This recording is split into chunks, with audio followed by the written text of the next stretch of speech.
Chegamos ao dia 6 da missão Artemis II, o grande sobrevoo lunar. Victor is on the long lens and Christina is just looking out the window and I'm sneaking a look. A cápsula Orion, batizada de Integrity pela própria tripulação, cruza o lado oculto da Lua e empurra a presença humana no espaço para além de qualquer limite já alcançado de forma planejada. Peek in t-shirt window. It looks like, I don't have the best angle here, but it looks like Aristarchus. Hoje, você vai ver o apagão de rádio total atrás da Lua, o recorde absoluto de distância da humanidade no espaço, o nascer da Terra e um evento raríssimo que ninguém esperava. Meteoros colidindo com a superfície lunar ao vivo. Não esqueça de se inscrever aqui no canal Top 10 e bora nessa!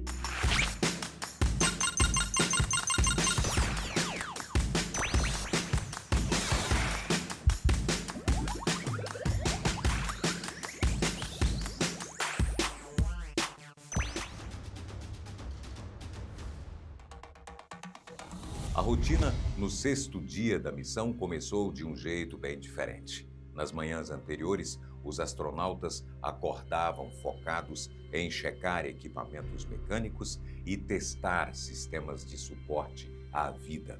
Hoje, a cerca de 30 mil quilômetros da superfície lunar, a cabine inteira mudou de configuração. A missão saiu daquele modo operacional de voo e entrou, de fato, em uma fase puramente científica.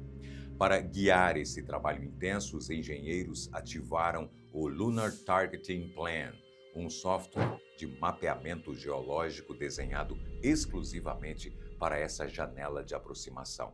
A mesma janela que a tripulação vinha ensaiando desde o 3º dia, quando Jeremy Hansen e Christina Koch calibraram as câmeras e treinaram a identificação de alvos usando a realidade aumentada nos tablets. Agora era a hora de executar o que vinha sendo preparado desde os primeiros dias da missão. Com a lista exata de 35 alvos rochosos na tela, Reid Wiseman, Victor Glove, Christina Koch e Jeremy Hansen encararam 7 horas de observação contínua, com a tripulação se revezando em duplas ao longo do período para cobrir o máximo da superfície lunar.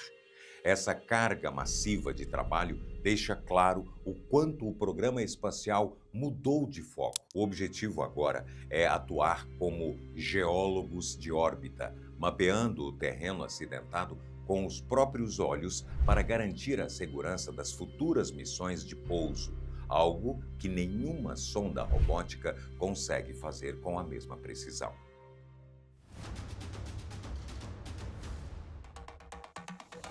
Antes da janela de observações começar, a tripulação recebeu uma mensagem que parou a cabine. Era uma gravação feita por Jim Lovell, astronauta que participou das missões Apollo 8 e Apollo 13 antes de falecer em 2025 aos 97 anos. Na gravação, Lovell deu boas-vindas à tripulação à sua antiga vizinhança. Falou sobre o legado da Apollo 8 e disse ter orgulho de passar a tocha para eles.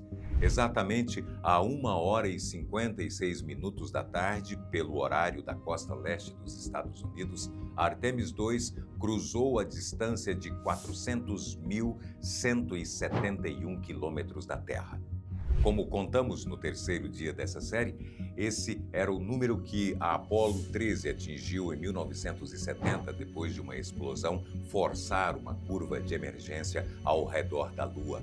Aquele foi um recorde nascido do desespero, este não. No centro de controle em Houston, a confirmação chegou com aplausos. Não houve falha mecânica, não houve improviso. E o mais importante, esse ainda não era o número final. A trajetória é em formato de 8, aquela manobra que explicamos já no primeiro episódio dessa série, estava apenas no meio da sua curva aberta. Nas horas seguintes, a Orion seguiria empurrando esse limite ainda mais longe, em direção a uma marca que nunca havia sido registrada na história da exploração espacial.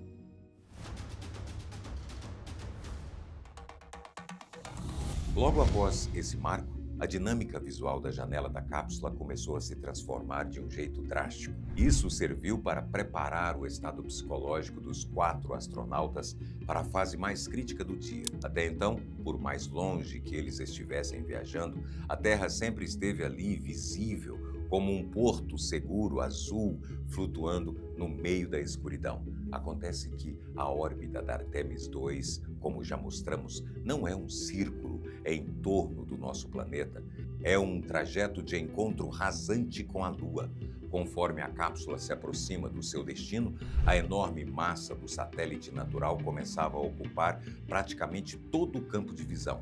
Lentamente, a trajetória arrastou a espaçonave Orion para a lateral da Lua. Foi nesse instante que os astronautas vivenciaram um fenômeno visual belíssimo e intimidador conhecido como Earthsat, ou seja, o pôr da Terra. A geometria desse encontro orbital é exata e implacável. A Terra, do ponto de vista da cápsula, não some no horizonte porque o nosso planeta está girando. Ela some porque a própria espaçonave está mergulhando fisicamente para trás da curvatura rochosa da Lua. Assistir ao seu planeta inteiro deslizar e desaparecer atrás de uma parede de rocha tem um impacto psicológico gigantesco.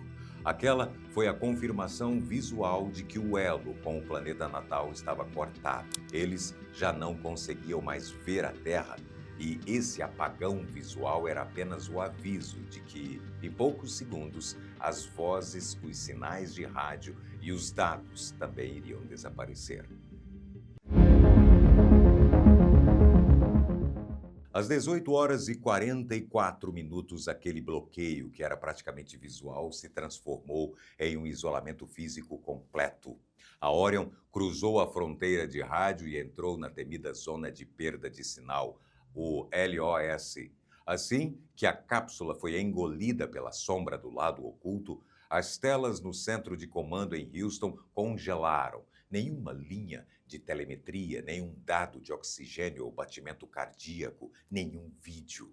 Por cerca de 40 minutos, a espaçonave e sua tripulação ficaram totalmente isoladas de qualquer tipo de ajuda.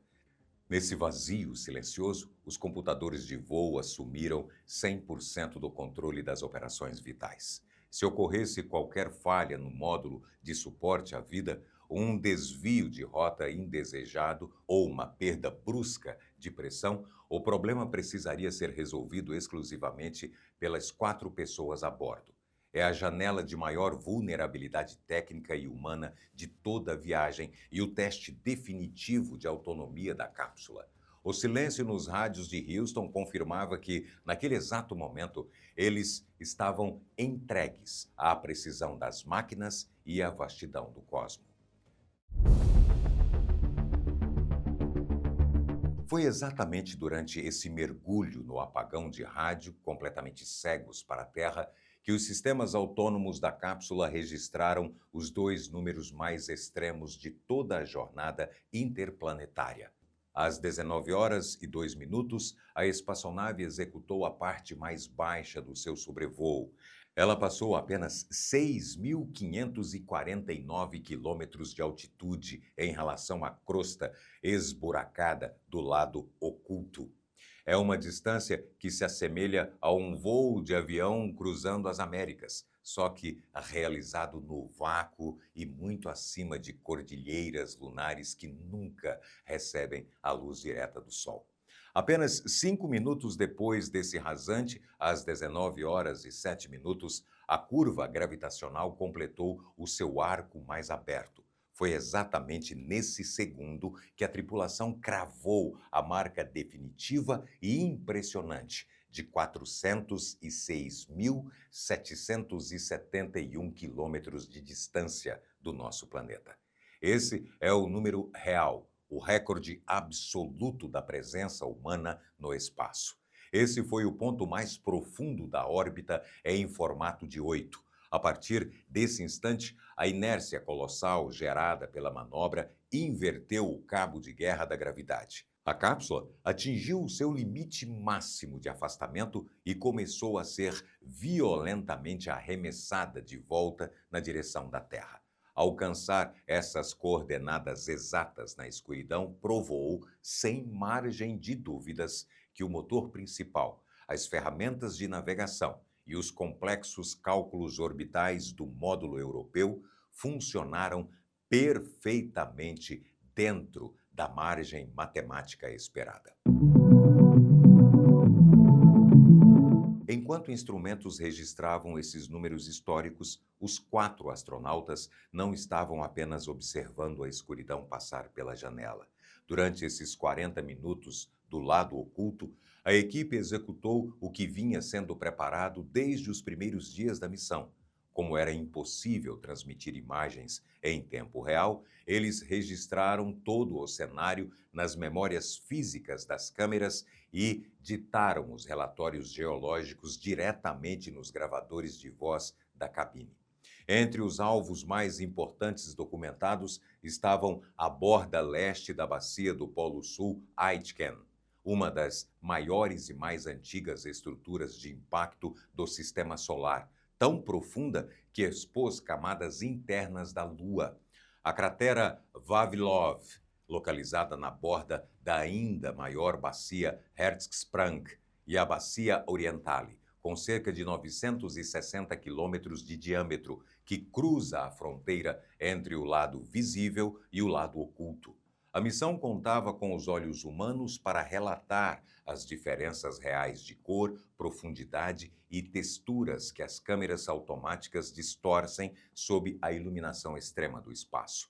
E foi durante esse sobrevoo silencioso que aconteceu um dos momentos mais humanos de todo o dia 6. A tripulação avistou 2 crateras sem nome na superfície e sugeriu nomes provisórios para elas. A primeira recebeu o nome de Integrity, o mesmo nome que a tripulação havia dado à própria cápsula Orion desde o início da missão. A segunda foi chamada de Carol, uma homenagem à esposa do comandante Reid Wiseman, que faleceu de câncer em 2020. Numa missão que reescreve a história, foram eles que escolheram quem ficaria gravado para sempre na superfície da Lua.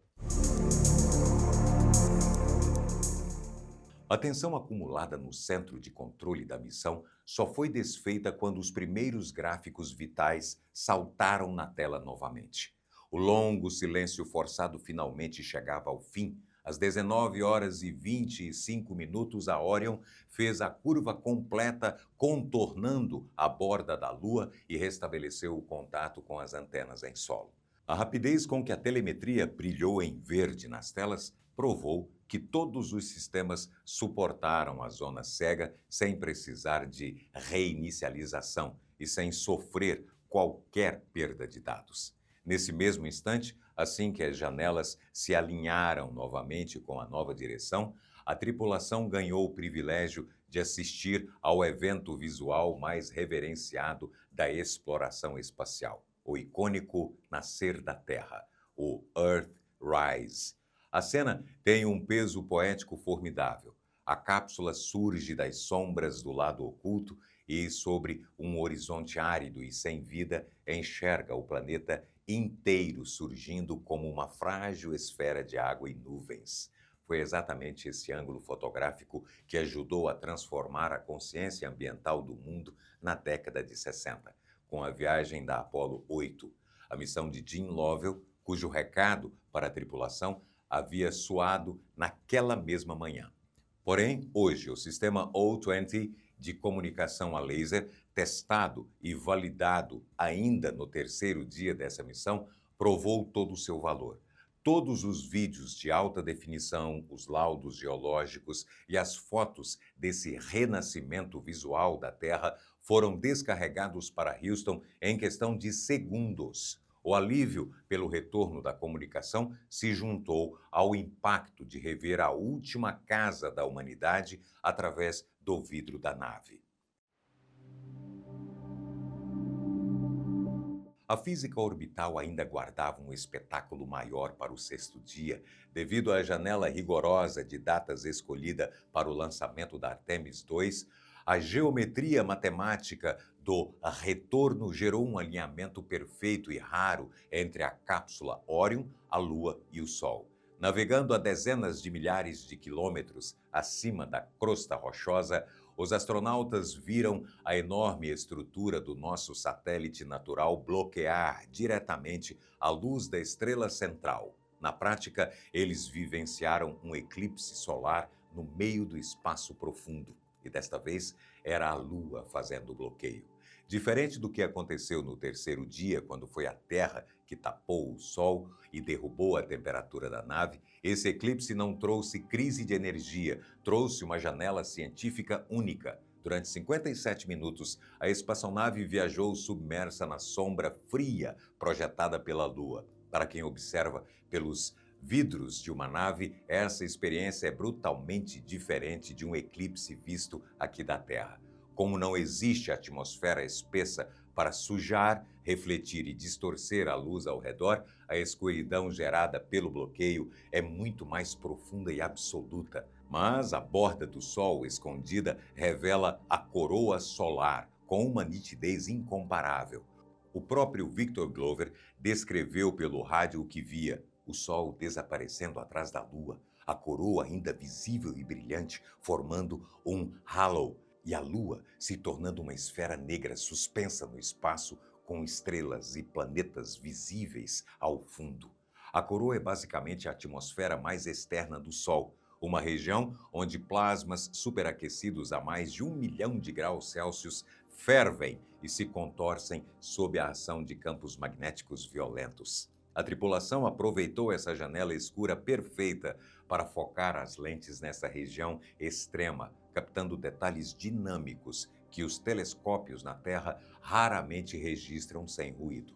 Naquele intervalo de quase 1 hora, a cápsula funcionou como um observatório astronômico privilegiado. O que parecia ser apenas uma observação focada na coroa do Sol acabou se desdobrando no momento mais tenso e cientificamente surpreendente daquele trecho. Com a luz solar completamente interrompida pela posição do eclipse, a superfície da Lua imediatamente abaixo da cápsula mergulhou num breu absoluto. A NASA havia orientado a tripulação a ficar atenta a possíveis clarões de impacto nessa janela escura, e foi exatamente o que aconteceu. A tripulação entrou no rádio para relatar flashes rápidos, intensos e muito nítidos, explodindo contra o solo apagado da Lua. Não era um erro nos instrumentos, nem ilusão de ótica. A equipe estava assistindo ao vivo a colisão violenta de meteoroides contra a superfície. Nosso planeta possui uma atmosfera densa que serve como um escudo térmico, queimando boa parte do lixo espacial e das pequenas pedras soltas, criando as famosas estrelas cadentes. A Lua, por sua vez, não tem proteção atmosférica nenhuma. Lá, qualquer pequeno pedaço de rocha, viajando a milhares de quilômetros por hora, atinge o solo intacto, preservando toda a sua força cinética. O resultado é uma detonação súbita que, por uma fração de segundo, incandesce a rocha despedaçada e cria uma luz visível do espaço. Assistir de camarote a um verdadeiro bombardeio cósmico acende um alerta de engenharia bastante sério. Ele comprova que fixar habitats no solo lunar e colocar humanos caminhando na poeira vai exigir o desenvolvimento de defesas físicas robustas.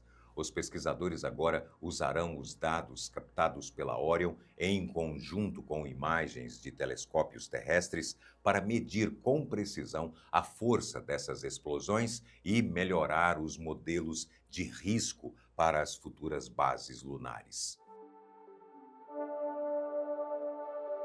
Depois de aguentar o isolamento de rádio, documentar o eclipse e registrar os bombardeios de meteoroides, a equipe finalizou o esgotante cronograma de pesquisas daquele dia histórico.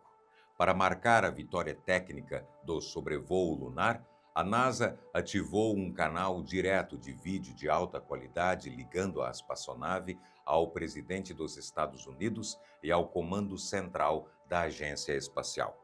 Os 4 astronautas flutuaram diante da câmera, aliviados e sorridentes, para conduzir uma conversa ao vivo e histórica.